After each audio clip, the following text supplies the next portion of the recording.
Hello everyone, my name is Ranger Ben Anderson and I'm standing in front of 110.5 East Leigh Street here in Richmond, Virginia's historic Jackson Ward neighborhood. Today this house is the centerpiece of the Maggie L. Walker National Historic Site, but between 1905 and 1934 it was the bustling residence of Maggie Lena Walker, pioneering civil rights activist and our nation's first African-American female bank president. While this home did serve as a hub for her vast social and business activities, it's also important to remember that this was a home, one that Walker expanded over the years to allow 4 generations of her family to live together. Now, of them, there were a total of 7 women: Walker's mother, her adopted daughter, 2 daughters-in-law, and 3 granddaughters, each of whom helped build and sustain Walker's strong legacy of service to others in significant ways. These women will also carve out their own unique paths in life that will take them into such fields as medicine, education, social work, and insurance. But those paths will also lead here to the long-term preservation of this home and even its establishment as a National Historic Site. So join me as we get to know these women and their lasting legacy on Leigh Street.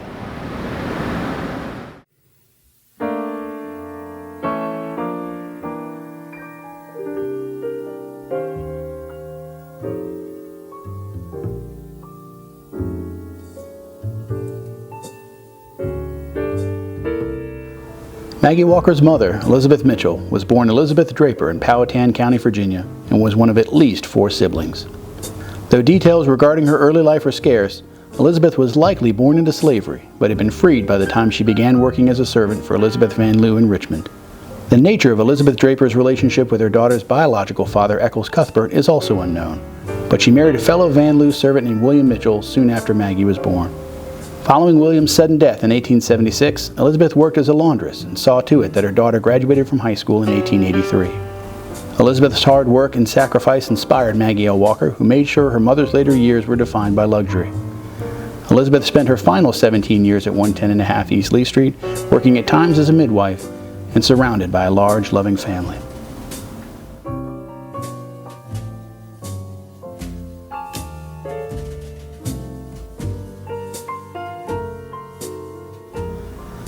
A North Carolina native and a distant blood relative, Polly Anderson is believed to have joined the Walker family as an adopted daughter soon after she was born and remained with the family almost all her life. Mrs. Walker employed Polly during her time on East Leigh Street to perform much of the family's cooking, cleaning, shopping, and laundry work, thus straddling the line between being a family member and domestic servant.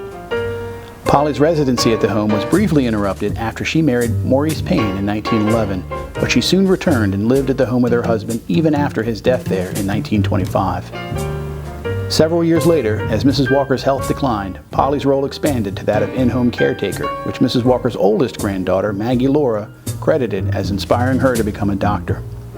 The love and care Polly showed to Maggie L. Walker for many years was both recognized by and passed along to the rest of the family, who embraced Polly as one of their own.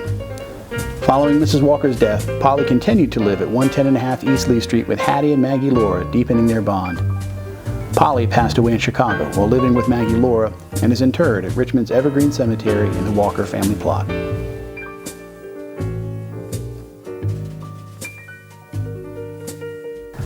Ethel Robinson moved in with the Walkers after her marriage to Mrs. Walker's youngest son, Melvin.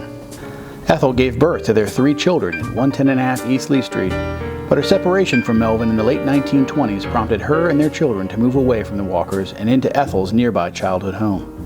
In August 1935, just 8 months after Mrs. Walker's passing, Ethel helped see to it that the Walker home was a stop on a sightseeing trip of Richmond for a visiting convention, marking the earliest known incident of the home as a memorial tourist destination. Ethel married a serviceman and cook named William Chambers in 1943 and continued to reside at her parents' home until her death 40 years later. Like Maggie L. Walker, Ethel ultimately dedicated herself to helping others through a long career as a professional social worker.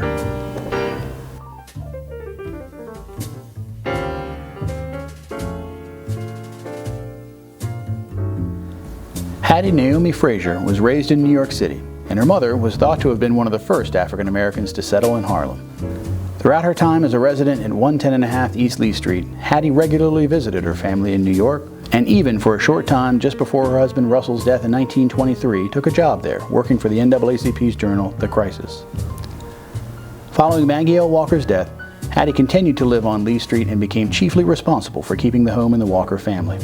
In 1937, after having worked for the organization for many years, Hattie was elected to her late mother-in-law's position as head of the Independent Order of St. Luke and served in that capacity for 20 years.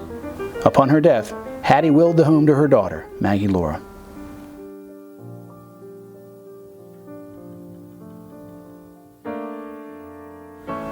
In addition to having her namesake, Maggie Laura Walker embodied her grandmother's lasting legacy of leadership and accomplishment in many ways. After graduating from Armstrong High School in 3 years and from Virginia Union University with honors, Maggie Laura became only the third African American to receive a medical degree from the University of Michigan. In 1942, she married Dr. John Lewis in her grandmother's home, with piano music provided by her Aunt Ethel and with her 2 cousins serving as bridesmaids. Dr. Maggie Laura Walker Lewis settled in Chicago with her family and resided there for the rest of her life, working as a pediatrician and remaining active in the city's vast social circles and organizations. In 1979, she sold 110.5 East Leigh Street to the National Park Service and helped dedicate the site in person when it was opened to the public 6 years later.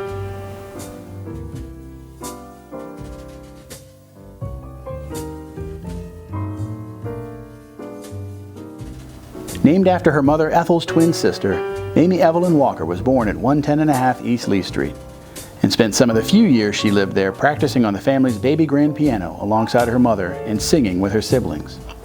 Mamie Evelyn would later channel those talents into a music degree which she earned at Howard University in June 1944. That same month and year, she married a serviceman and fellow Howard classmate, St. Elmo Crawford, at her mother's home while wearing a diamond brooch which she had inherited from her late grandmother. The couple settled in Washington, D.C., where St. Elmo worked as a dentist.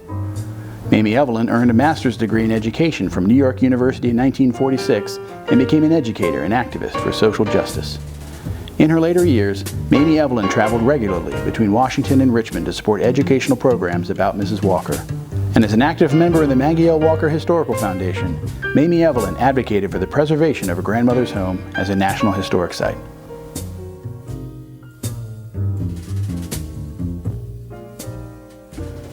Walker's youngest granddaughter, Elizabeth, was born at the family home on East Leigh Street and named after her great-grandmother.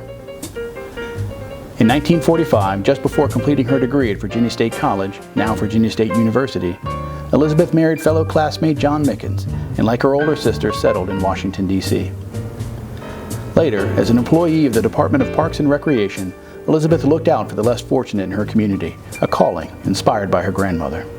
Elizabeth and her siblings' vivid recollections of their family home have played a major role in shaping the National Park Service's restoration and interpretation of the house, ensuring that 110.5 East Leigh Street faithfully conveys the same spirit of love and service as when it was the Walker household.